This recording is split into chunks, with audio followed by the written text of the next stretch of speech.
हमारा next topic है occupational hazard. ये जो ब्लू बॉक्स बना हुआ है उसमें वूल इंडस्ट्री में बहुत सारे वर्कर काम करते हैं, लेकिन ये जॉब बहुत रिस्की होती है क्योंकि वो एंथ्रेक्स नाम के बैक्टीरिया से इन्फेक्ट हो जाते हैं। इस डिजीज़ को सॉर्टर्स डिजीज़ कहते हैं। इसको ऑक्यूपेशनल हैजर्ड भी कहा जाता है क्योंकि ये डिजीज़ किसी भी इंडस्ट्री में काम करने वाले वर्कर्स को हो सकती है। तो ये थोड़ी सी रिस्की होती है जो यहाँ पे वर्कर्स काम करते हैं। नेक्स्ट टॉपिक है सिल्क।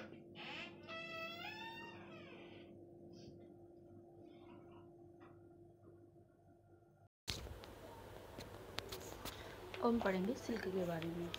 सिल्क भी एक एनिमल फाइबर है। सिल्क वॉर्म को पालना, उसकी देखभाल करना और फिर उनसे सिल्क प्राप्त करने की प्रोसेस को रियरिंग ऑफ सिल्क वॉर्म कहते हैं। तुमने देखा होगा घर में मम्मी या दादी तुम्हारी सिल्क की साड़ियाँ पहनती हैं, सिल्क के कपड़े बनाए जाते हैं। तो ये सिल्क कपड़े कैसे बनते हैं, इसके लिए हम life history of silk worm हमें पढ़ना है। फीमेल सिल्क मॉथ एग ले करती है। मेल और फीमेल दो होते हैं, तो फीमेल जो है वो एग ले करती है।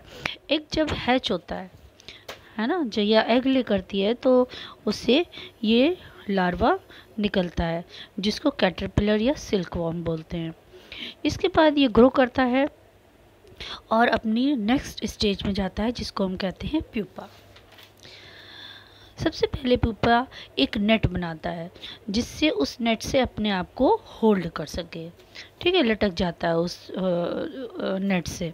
फिर अपने सिर से ये मूवमेंट शुरू करता है।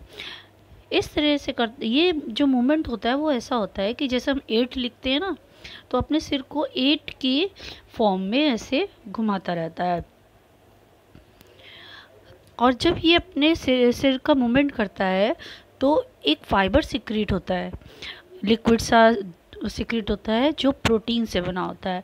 और जब ये एयर के कांटेक्ट में आता है तो ये हार्ड हो जाता है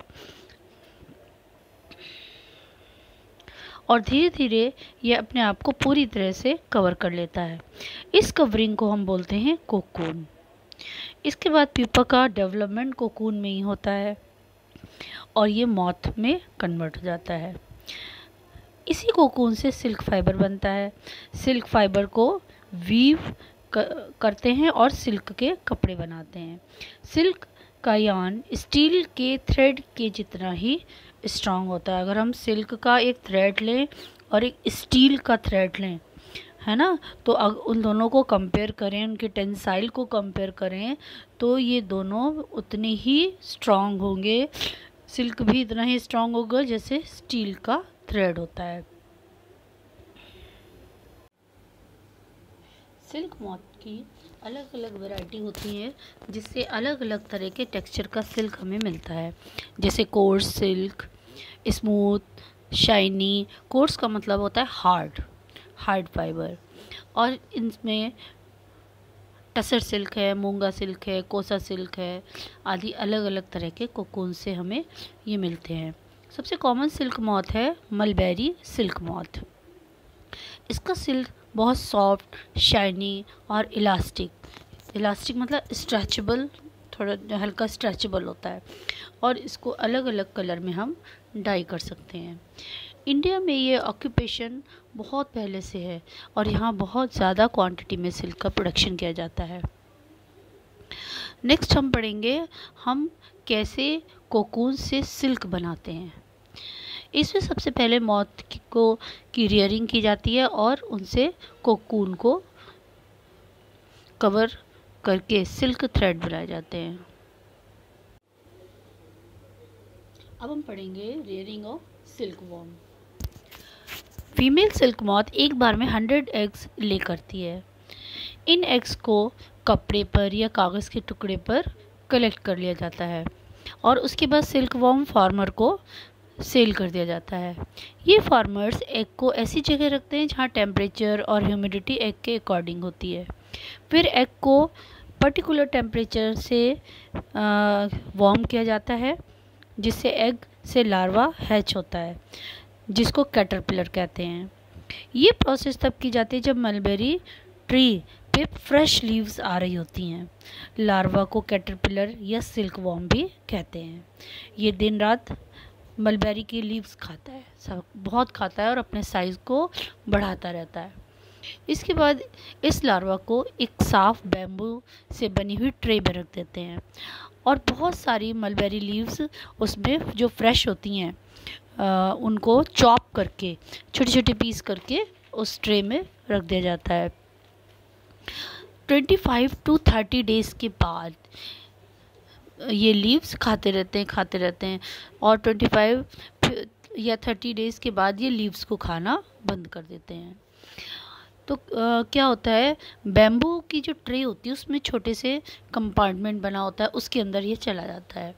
वहाँ पर ये कोकून बनाना शुरू कर देता है। इसमें छोटी रैक या ट्विग रख दी जाती है या कोई पीस रख दिया जाता है, जिससे वो अटैच हो जाए और कोकून का फॉर्मेशन अच्छे से कर पाए।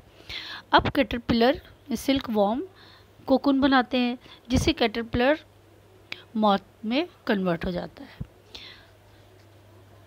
अब प्रोसेसिंग ऑफ सिल्क वॉर्म हम पढ़ेंगे, कैसे सिल्क बनाया जाता है।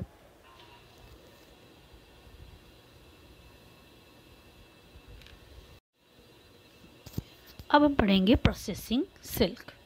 कोकून से सिल्क फाइबर प्राप्त करने के लिए कोकून को धूप में या फिर उनको बॉईल करके या स्टीम दी जाती है, जिससे सिल्क फाइबर सेपरेट हो जाते हैं। कोकून से सिल्क के थ्रेड को अलग करने की प्रोसेस को रीलिंग ऑफ सिल्क कहते हैं। रीलिंग के लिए एक स्पेशल मशीन होती है जो कोकून में से सिल्क फाइबर को सेपरेट कर देती है। इसके बाद सिल्क फाइबर को बुनकर कपड़े बनाए जाते हैं। तो ये था आपका चैप्टर। अब इसमें कीवर्ड्स वगैरह एक्सरसाइज आपको करनी है।